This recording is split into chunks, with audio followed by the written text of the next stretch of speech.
Olá, meu nome é Jorge Guerra Pires. Eu sou doutor em Engenharia da Informação, focado em Bioinformática. Ultimamente, eu tenho escrito vários livros. Eu decidi dedicar parte desses livros ao conceito de divulgação científica. Então, neste podcast, você vai ver vários episódios sobre assuntos bem variados. Esses assuntos envolvem política, religião, e todos eles tentam trazer a ciência para um público geral. Meu desafio é transformar aquilo que é acadêmico em algo popular. Por isso, em um dos projetos relacionados, eu chamo de Ciência Popular, que é o nome do site que está conectado a esse podcast. E outros vários projetos como no YouTube. Então, você é convidado a compartilhar, a deixar as pessoas saberem desse projeto e que possamos alcançar um número máximo de pessoas. Então, boa experiência e bom aprendizado. Olá, bem-vindos a mais uma análise aprofundada. Hoje a gente vai mergulhar em alguns trechos de um livro que, marcou muito o pensamento sobre educação. Pedagogia do Oprimido, do Paulo Freire. Temos aqui uns fragmentos que dão um gostinho bem forte das ideias dele. É isso aí, uma obra fundamental, sem dúvida. E a nossa missão aqui é tentar destrinchar alguns conceitos-chave que aparecem nesses trechos, né? Tipo, a crítica dele àquela educação mais tradicional, que ele chama de bancária. Isso, a bancário. A relação complicada entre opressores e oprimidos, e a proposta dele de uma educação diferente, né? Libertadora, que usa o diálogo, a ação, para transformar. Vamos tentar desempacotar isso. Vamos sim. E é importante lembrar o contexto, né? O Freire escreveu muito disso no exílio, pensando a partir de experiências bem reais, sabe? No Brasil, no Chile. Ah, sim, o exílio deve ter sido marcante. Demais. Então, o que ele traz não é só um método, é uma filosofia mesmo bem profunda sobre o que é ser humano, como a educação pode oprimir ou libertar. É uma análise que cutuca as estruturas de poder, convida a gente a repensar o papel do conhecimento, da consciência, na busca pela humanização. Ele já começa bem direto ao ponto, né? Falando que a desumanização existe, é concreta, resultado da injustiça, da exploração, da violência. Exato. Uma realidade histórica. Mas, ao mesmo tempo, ele diz que existe essa vocação humana para ser mais, para se humanizar. É uma busca que não para, né? Isso, essa tensão é o ponto de partida. E aí ele analisa a relação opressor-oprimido de um jeito bem particular. O negócio que ele destaca muito é como o oprimido, muitas vezes, acaba engolindo a visão do opressor. Como assim? Ele chama de aderência ao opressor. É como se o oprimido passasse a hospedar o opressor dentro de si, sabe? O modelo de ser gente do oprimido passa a ser o próprio opressor. Nossa, isso é pesado. E imagino que gere um conflito interno enorme. Total. Leva ao que ele descreve como o medo da liberdade. Porque se o seu modelo é o opressor, ser livre significa romper com esse modelo que você mesmo carrega. Faz sentido. Fica um dilema, né? Ser você mesmo ou ser essa cópia? Seguir o que mandam ou escolher? Ser só espectador ou agir na história? Ele fala que eles querem ser, mas têm medo de ser. É um medo que paralisa mesmo. Por isso que ele compara a libertação a um parto doloroso, sabe? Não é simples. É o nascimento de um homem novo, de uma consciência nova, que só acontece quando essa contradição, hospedar o opressor, é superada. Entendi. Ele deixa bem claro que a violência começa com os opressores, né? Aqueles que negam aos outros o direito de ser mais. E como ele descreve essa mentalidade do opressor nesses trechos? O que caracteriza essa visão? Olha, ele fala de uma consciência fortemente possessiva. O mundo, as pessoas, tudo é visto como posse. Para essa mentalidade, ser é igual a ter. E principalmente, ter mais que os outros. Tudo vira objeto de domínio. Exatamente. E qualquer tentativa dos oprimidos de buscarem a própria humanização, de quererem ser mais, é vista como ameaça, como subversão. Até a generosidade do opressor, Freire diz que é falsa. Falsa? Como assim?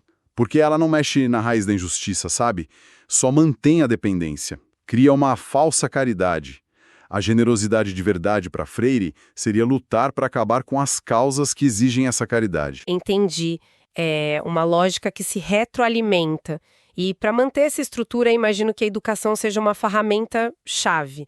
Aí entra a tal concepção bancária. Exatamente. É uma das críticas mais famosas dele. A imagem é muito boa, né? O professor é quem deposita o saber na cabeça do aluno. Como se o aluno fosse um cofrinho vazio. Isso, um recipiente passivo. O conhecimento é tratado como uma doação, de quem acha que sabe para quem acha que não sabe nada. A comunicação vira só comunicado. O professor fala, narra, disserta, e o aluno escuta, memoriza. E quais são as características desse modelo que o Freire aponta como problemáticas? Não é só o método, né? Não, de jeito nenhum. Ele lista várias coisas que estão por trás disso.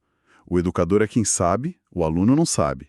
O educador pensa, o aluno é pensado. O educador fala, o aluno escuta docilmente. O educador escolhe o conteúdo. O aluno se adapta. O ponto central é que isso não é neutro. Essa prática reflete e reforça a sociedade opressora. Estimula a passividade, a decoreba, a adaptação e dificulta muito o desenvolvimento do pensamento crítico. Que é o que permitiria questionar, né? Exato. No fundo, é um instrumento de controle, de domesticação, como ele diz. E ele até faz uma ponte com a psicologia, né?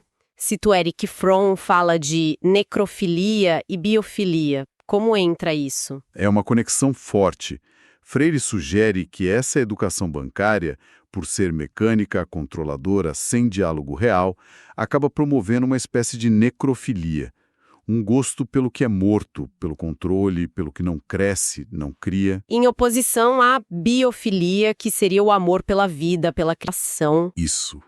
A educação bancária inibe a criatividade, o pensamento autêntico. Ela estaria a serviço dessa tendência necrófila, tentando só encaixar as pessoas na ordem que já existe, mesmo que essa ordem seja opressora. Então, o que essa visão bancária nega fundamentalmente? Nega o ser humano como corpo consciente, como ele fala.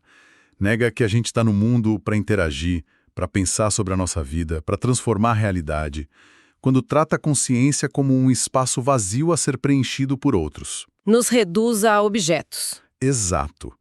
E aí fica fácil controlar, né? Pessoas que se veem como objetos passivos dificilmente vão se sentir sujeitos da própria história. Certo. Então, se a bancária é o problema, qual a saída? Qual a alternativa que o Freire propõe? A alternativa radical é a educação problematizadora.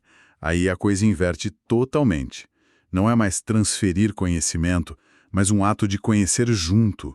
Educador e educando, juntos tentando desvendar a realidade, criticamente. Em vez de comunicados... A comunicação de verdade, o diálogo. E a relação educador-educando, como fica? A hierarquia some? Freire diz que a contradição se supera.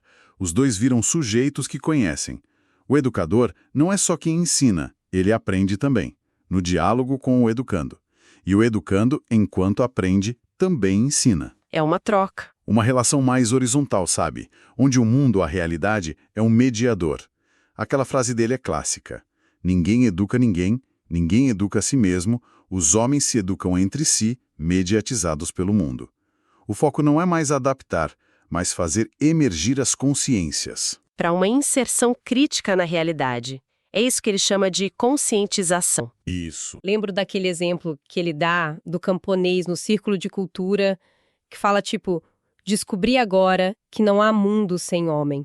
Parece que ele caiu uma ficha, né, de perceber a própria capacidade de agir. É exatamente esse o clique. Conscientização para ele não é só perceber algo na cabeça, é entender criticamente a situação histórica e a sua própria capacidade de mudar essa situação. É sacar as estruturas, as causas da opressão para poder agir. A fala desse camponês é perfeita para ilustrar isso. Ele se descobre sujeito, co-criador do mundo. Isso conecta com a ideia de sermos seres inconclusos, né?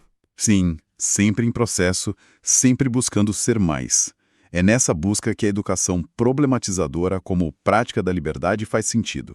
E o motor disso tudo, pelo que eu entendi, é o diálogo. Mas não é qualquer papo, né? Não mesmo. Diálogo para Freire é coisa séria. É uma exigência existencial. É o encontro das pessoas mediadas pelo mundo para pronunciar o mundo. E pronunciar não é só falar sobre, é nomear criticamente e, ao fazer isso, transformar.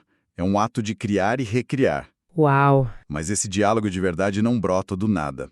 Freire coloca umas condições, uns pré-requisitos essenciais. E quais seriam? Ele lista 5. Primeiro, amor. Um amor profundo pelo mundo e pelas pessoas. Não um amor bobo, mas um compromisso com a libertação. Um ato de coragem. Amor como compromisso. Isso. Segundo, humildade. Reconhecer que ninguém sabe tudo, ninguém ignora tudo. A gente está sempre aprendendo, juntos. Terceiro, fé nos homens. Acreditar na capacidade das pessoas de criar, de transformar, de saber. Sem essa fé, o diálogo vira outra coisa, vira manipulação. Fé na capacidade humana. Quarto, esperança. Mas não esperar sentado, sabem? É uma esperança que move para a luta, para a busca, mesmo com os obstáculos. E por último, pensar crítico. A capacidade de enxergar a realidade não como algo pronto, acabado, imutável, mas como um processo, algo que está sempre se fazendo e refazendo. Amor, humildade, fé nos homens, esperança e pensar crítico. São pilares fortes. E imagino que ele também descreva o contrário disso, né? As estratégias para impedir esse diálogo. Sim, ele faz uma análise do que chama de teoria da ação antidialógica. São as armas dos opressores para manter a situação como está. Ele aponta 4 características principais. A primeira é a conquista. Conquista. No sentido de dominar o outro, transformar o outro em posse, em coisa, em objeto passivo. Depois vem o dividir para manter a opressão. O clássico dividir para conquistar. Exatamente. Impedir que os oprimidos se unam. Criar intriga, desconfiança, focar em probleminhas para ninguém olhar para o problema maior, para a estrutura. E as outras duas? A terceira é a manipulação.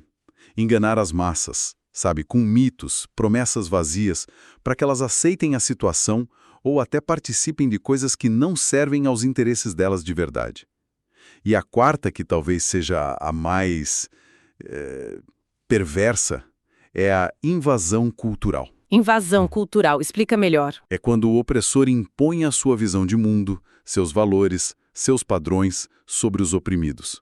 Faz com que os oprimidos comecem a achar a própria cultura inferior, percam a identidade, a criatividade e passem a ver o invasor como modelo. Começam a querer ser o opressor. Isso. Gera o que Freire chama de inautenticidade. É muito eficaz para manter a dominação, porque a pessoa deixa de acreditar em si mesma. Nossa, é complexo. E diante disso tudo, como é que a proposta do Freire vira prática? Como sair da teoria e fazer acontecer essa educação pelo diálogo problematizadora? Olha, Freire não ficou só na teoria. Ele botou a mão na massa, desenvolveu um método. O ponto de partida é a investigação do universo temático das pessoas com quem se vai trabalhar. Investigar o universo temático. Em vez de chegar o professor com um conteúdo pronto debaixo do braço, o educador, que também é um investigador, vai buscar junto com a comunidade quais são os temas geradores. Temas geradores, o que são exatamente? São as questões importantes, Os problemas, as contradições, as esperanças, os desafios que estão ali na vida real daquele grupo. São os temas que geram um debate, reflexão crítica, vontade de agir.